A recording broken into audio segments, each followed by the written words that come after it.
Olá, a partir de agora você é nosso convidado a acompanhar uma conversa com o senador Lazier Martins. E o nosso tema é praticamente, vamos dizer assim, a atuação parlamentar, porque nessa semana em que a gente grava esse programa, dois momentos importantes para o senador. O primeiro, na Comissão de Constituição e Justiça, aqui do Senado Federal, foi aprovada uma proposta de emenda à Constituição que altera os critérios não só de escolha, como de permanência dos juízes do Supremo Tribunal Federal. Vamos começar por aí, depois a gente fala, porque o senador também é autor de uma audiência pública que foi realizada hoje aqui no plenário do Senado para tratar de um assunto importante, o Zika vírus. Senador, muito grata pela sua presença aqui no nosso programa. Se depender do senhor, os critérios para a composição do Supremo Tribunal Federal mudam, não é isso? Bom, Tânia, em primeiro lugar, prazer em estar aqui de volta. Fazia tempo que eu não era convidado. Não, é porque eu também estive fora. Ah, então foi por isso. Depende de mim, hein, gente? Sim, não fui eu, não. Então fique mais tempo aqui, então. Bem, desde a minha época de campanha eleitoral, e bem antes, como jornalista, e advoguei durante uma certa época, eu sempre fui inconformado e resignado com o modo de se compor a Suprema Corte do Brasil. Porque se a gente estuda, está na Constituição, os poderes são harmônicos e independentes entre si. Agora eu sempre me pergunto, mas que independência é esta se um dos poderes tem que ficar esperando pela indicação de nomes do outro poder, que é o executivo. E esse outro poder às vezes leva meses. No caso do ministro Joaquim Barbosa, foram 9 meses depois da aposentadoria. Aí fica uma das duas turmas do Supremo trabalhando com apenas 4 ministros, o que várias vezes deu empate, e tendo dado empate, tiveram que baixar em diligência, até que um dia houvesse o outro ministro para poder, então, levar adiante o julgamento. Não apenas isso. Pelo sistema atual, e é parecido com os Estados Unidos, mas nos Estados Unidos eles são muito rigorosos nas sabatinas, e aqui não.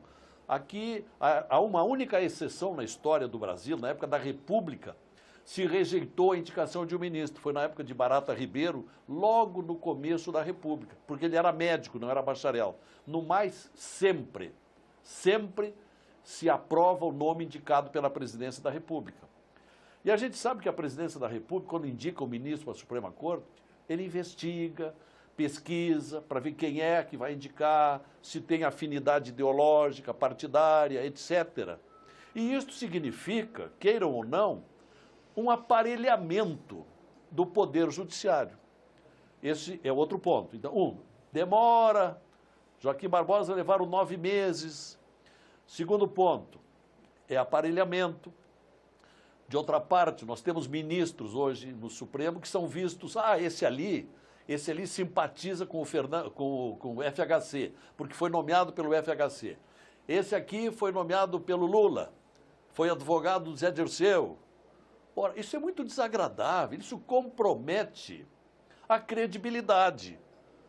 Eu até não estou dizendo que não mereçam confiança, mas sempre gera uma pequena ou média margem de desconfiança. Então vamos acabar com isso e criar um sistema em que o presidente da República não nomeie, mas ele receba indicações de uma comissão especializada de juristas.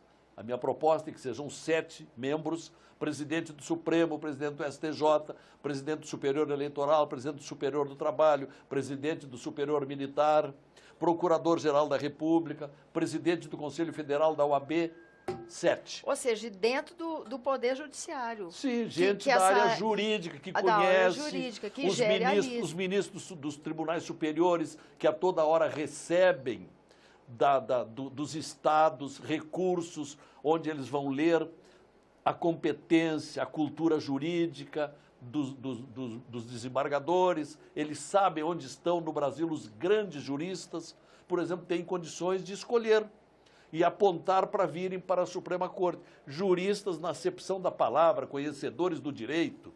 Aí me contestam, mas o Supremo é um poder do judiciário político e jurídico.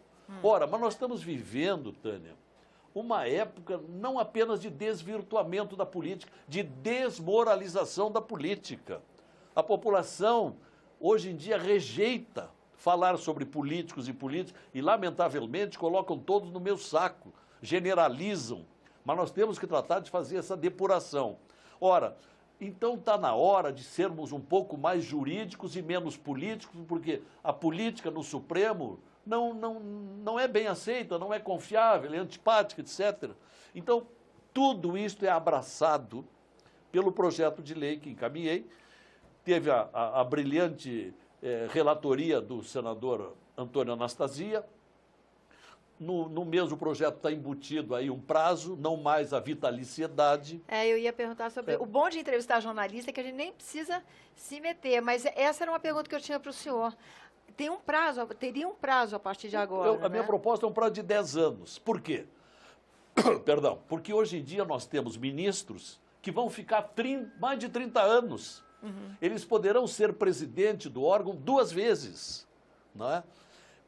Então, não há oxigenação da jurisprudência. E o mundo está vivendo uma rapidez vertiginosa com as novas tecnologias.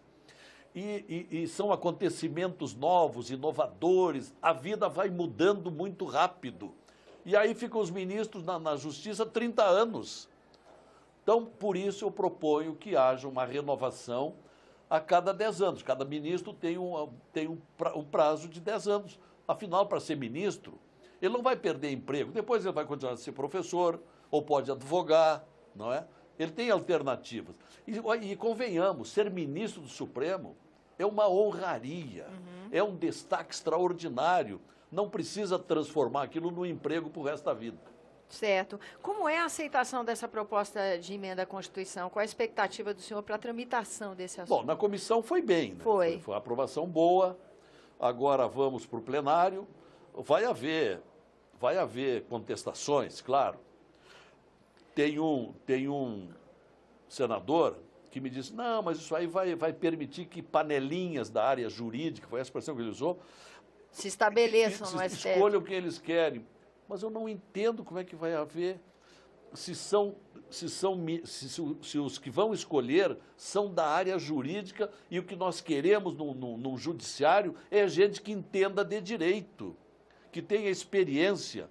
E são 7 que vão escolher e vão mandar para a presidente da República, que vai continuar, a presidência da República vai continuar participando, vai pinçar, vai retirar um nome da lista tríplice e vai mandar para o Senado. E o Senado terá condições de avaliar se está se formando, não é, uma confraria jurídica, puramente jurídica e nada de político. Isso o Senado avalia. Essa é a função da sabatina que o Senado tem que realizar, não é isso? E onde o Senado tem que participar, fazendo perguntas, e não... Homologando, escolha. Fazendo mais elogios, não reprova ninguém, não é? Nos Estados Unidos, tem ministro que levam meses indicado, sendo submetido às entrevistas pelos senadores. Aqui não, o candidato chega ali, Fachin foi a exceção. Foram 13 horas de sabatina, porque foi muito contestado, porque tinha aparecido em vídeos fazendo campanha para a dona Dilma. Então, este foi rigorosamente sabatinado e acabou sendo vencendo por sua cultura jurídica. Mas os outros aí passam 1 hora e meia, vão embora, são ministros, sem problema. É isso. Isso vai mudar, então, no que depender da sua proposta de emenda à Constituição.